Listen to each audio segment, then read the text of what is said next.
Hello, everybody. Welcome back to 40 Days with Dietrich. I am happy that you are here. Today's passage is called Enduring Evil. It follows very much on the heels from yesterday's passage. If you remember, yesterday we talked about how Bonhoeffer was reflecting on the Sermon on the Mount. Well, in this passage, he reflects on the Sermon on the Mount, and so you will see how those two passages very much go together. The title given to this excerpt is Enduring Evil.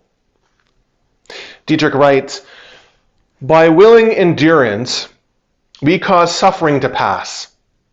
Evil becomes a spent force when we put up no resistance.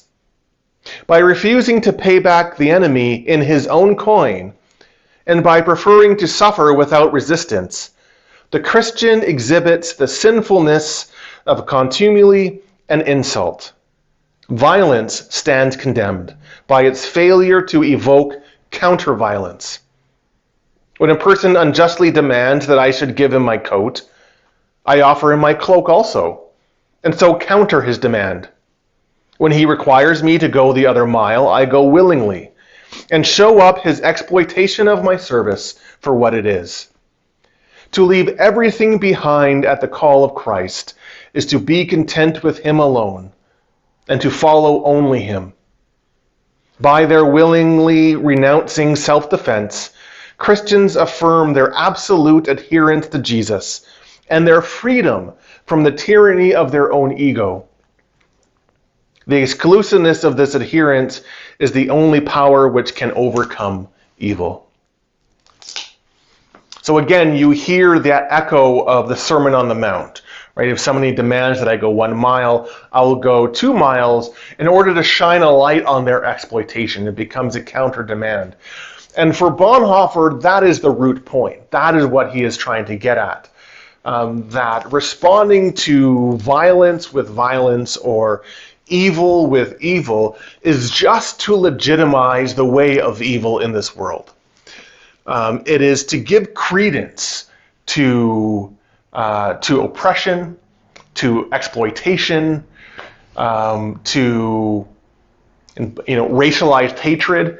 For Bonhoeffer, that was the Jewish people at that time, and to respond in that way, and yet to claim your own righteousness in doing that is just to legitimize that as a way forward. And Bonhoeffer is continually saying that is what we cannot do. That the call to love is different. And so he talks about by the willing endurance, we cause suffering to pass. Evil becomes a spent force when it has no resistance. And it doesn't mean that we welcome it. It doesn't mean that we like it. But what it means is when violence or evil or darkness or whatever it is comes our way, we endure it in the love of Jesus. And two final things here. One is, I like where he goes with this, where he ends really with that challenge. Again, he starts talking about this way of non-resistance, and to leave that resistance behind testifies that we are following Jesus, and our life's contentment is found not in pleasure, not in ease, not in satisfaction or comforts, but our full life is found in Jesus alone. But I like when he says Christians affirm their absolute adherence to Jesus and their freedom from the tyranny of their own ego. I think that's a challenging question for us. When we want to retaliate against somebody who has done us wrong, why are we wanting to retaliate? Is it because we're wanting to overcome evil?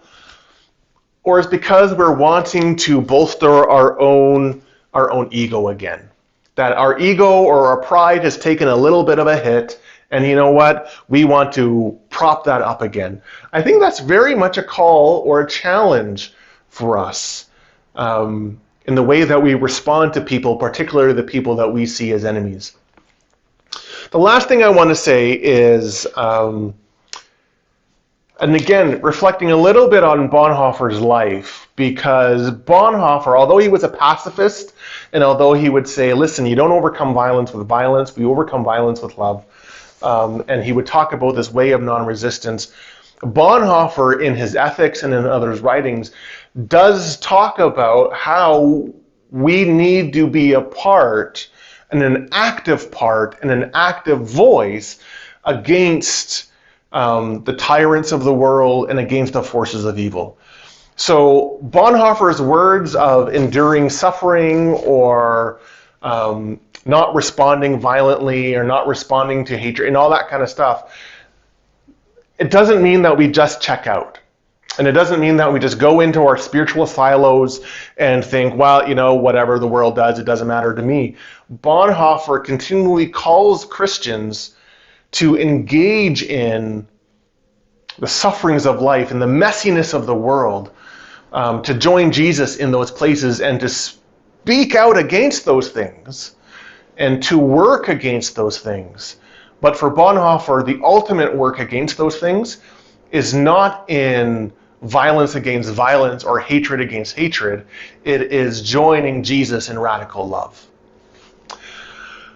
I'd love to hear from you, and so please drop me a line, send me an email, and I look forward to seeing you tomorrow. God bless you as you go through your season of Lent.